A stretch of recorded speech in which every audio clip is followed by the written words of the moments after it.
Assalamualaikum warahmatullahi wabarakatuh. Perkenalkan, nama saya Nisa Rizkia Fadliana. Pada video kali ini saya akan memberikan kesimpulan mengenai materi wawasan kebangsaan. Materi ini sebelumnya telah disampaikan oleh Bapak Abdi Rahman.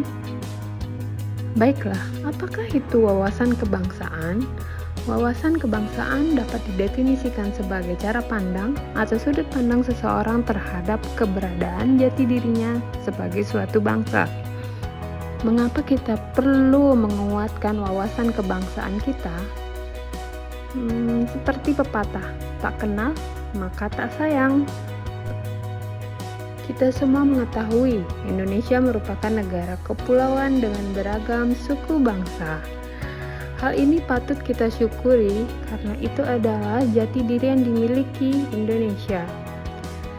Semakin kita mengenal bangsa kita, maka akan semakin tumbuh rasa cinta terhadap bangsa Indonesia dan semakin besar kesadaran kita terhadap hak dan kewajiban kita sebagai warga negara yang berbudi luhur. Refleksi dan internalisasi wawasan kebangsaan dapat kita lakukan dengan cara memiliki rasa solidaritas terhadap perbedaan yang ada dan rasa melindungi bangsa dari segala bentuk ancaman yang dapat menghancurkan ideologi bangsa serta merampas kemerdekaan Indonesia.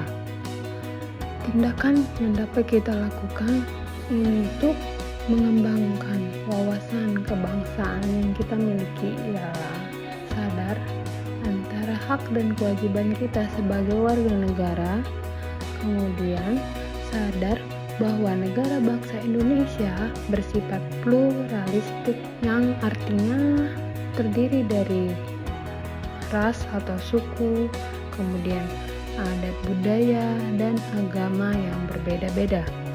Sehingga sebagai warga negara kita harus memiliki solidaritas yang tinggi serta mampu bersikap inklusif atau bersatu dalam menghadapi keanekaragaman tersebut. Apa yang dapat kita lakukan sebagai seorang dosen untuk menunjukkan bahwa kita memiliki wawasan kebangsaan yang kuat? Yang pertama, kita dapat mengatakan tidak ada korupsi. Kenapa? Korupsi itu sangat merugikan bangsa. Korupsi hanya bertujuan untuk kepentingan pribadi, tapi berakibat tidak baik untuk hajat hidup orang banyak. Kemudian yang kedua, kita dapat membentengi diri kita dan orang-orang di sekitar kita atas maraknya penggunaan narkotika dan obat terlarang atau yang disebut juga nafsa. Kenapa? Ini berakibat tidak baik bagi kehidupan bangsa karena dapat merusak generasi muda. Kemudian yang ketiga, kita harus menghindari apa yang namanya radikalisme ataupun terorisme. Kenapa harus dihindari? Karena ini dapat memecah belah persatuan bangsa dan berakibat bangsa menjadi tidak kokoh dan mudah untuk dihancurkan.